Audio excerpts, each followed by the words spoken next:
हे माधव, पाप और पुण्य क्या है और यह पाप केवल मनुष्य को ही क्यों लगता है?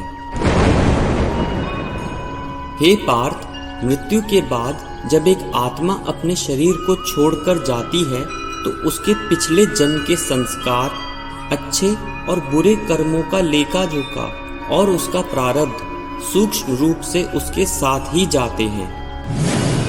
मनुष्य शरीर में रहकर एक जीवात्मा अनेक प्रकार के कर्मों में लिप्त हो जाती है। इसलिए मनुष्य शरीर को त्यागने के बाद जीवात्मा को अपने पापों और पुण्यों को भोगना पड़ता है जो उसने मानव शरीर में रहकर किए थे, और इन कर्मों का फल भोगने के लिए उसे अनेक प्रकार की योनियों में जन्म लेना पड़ता है। इन कर्मों को भोगने के लिए दो प्रकार की योनियां बनी हुई हैं, उच्च योनियां और नीच योनियां। पुण्य कर्म करने वाले मनुष्य की जीवात्मा उच्च योनियों में स्वर्ग में रहकर अपने पुण्य भोगती है, और दूसरी ओर पाप कर्म करने वाले मनुष्य की जीवात्मा नीच योनियों में नरक में रहकर अपने पापों को भोगती है। और कुछ परिस्थितियों में तो मनुष्य को अपने इन कर्मों का फल पृथ्वी लोक पर ही भोगना पड़ता है। इस बात को समझने के लिए मैं तुम्हें एक कथा सुनाता हूँ। मान लो कि एक संपन्न मनुष्य है जो एक महल में रहता है, सेवा के लिए दास दासियां हैं और हर प्रकार के सुख भोगता है। उसका एक लौता पुत्र है जो कि जवान है और बहुत आज्ञाकारी भी है, और इस कारण वह अपने आप को संसार का सबसे भाग्यशाली मनुष्य समझता है।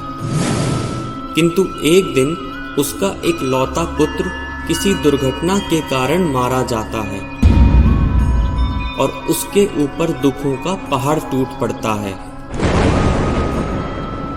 और संसार की सारी सुख समृद्धि होने के बाद भी वह दुखी ही रहता है, और अपनी मृत्यु तक वह इस पीड़ा से मुक्त नहीं हो पाता। जब तक उसका पुत्र जीवित था तब तक उसने जो सुख भोगे थे वह स्वर्ग के सुखों के बराबर थे, किंतु अपने पुत्र की मृत्यु के बाद जो उसने दुख भोगे वह नरक के दुखों से भी बढ़कर थे। और इसी प्रकार कभी कभी मनुष्य को इस संसार में रहकर भी अपने पिछले जन्मों के कर्मों का फल भोगना पड़ता है। पुण्यवान मनुष्य की जीवात्मा किन्नर, गंधर्व और देवताओं की योनियां धारण करके तब तक स्वर्ग में रहती है जब तक उसके पुण्य समाप्त नहीं हो जाते हैं। अर्थात जब उसके पुण्य कर्म समाप्त हो जाते हैं तो उसे फिर से पृथ्वी लोक पर आकर पुनर्जन्म लेना ही पड़ता है। ऐसा इसलिए क्योंकि पूरी पृथ्वी पर मनुष्य ही एकमात्र ऐसा जीव है जो विवेकशील है और जो अच्छे और बुरे कर्मों की समझ रखता है। किसी और जीव में यह समझ नहीं होती, और इसलिए वह इस पाप पुण्य के चक्र से आजाद होते हैं। और केवल यही एक कारण है कि मनुष्य को ही इस पाप और पुण्य के चक्र से निकलने के लिए अपने कर्म सोच समझकर करने चाहिए। इस पर स्वयं विचार अवश्य करना पार्थ। राधे राधे। विनम्र प्रार्थना।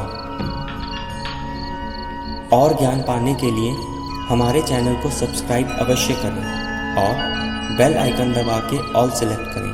आपका आभार।